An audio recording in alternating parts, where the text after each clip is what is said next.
Hi everyone, my name is Paula Isabel A. Bono, and today I'll do my Arts PBA activity about object and nature printing.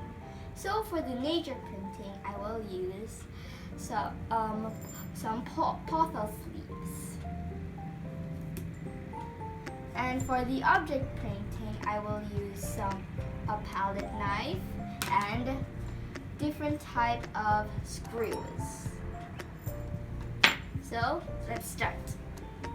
So I am going to make a Christmas wreath. So the first step is I'm going to draw or make a small circle and a big circle.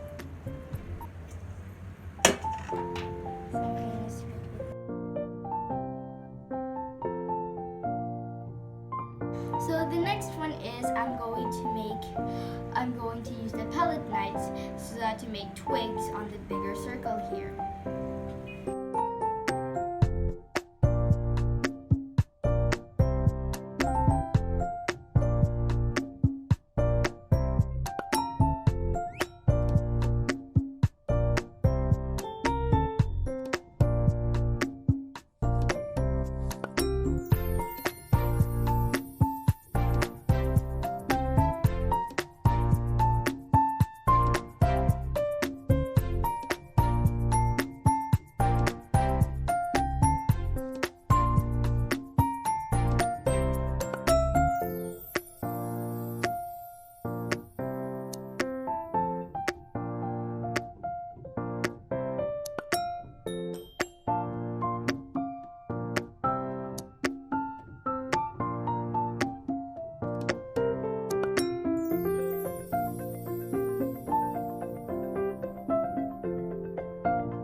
So now I am done doing the object printing, and now I will do the nature printing. So in the nature printing, I will be printing a pothos plant. So in the pothos plant, I will be using the tip of the eggplant here and different sizes of pothos leaves. So let's start.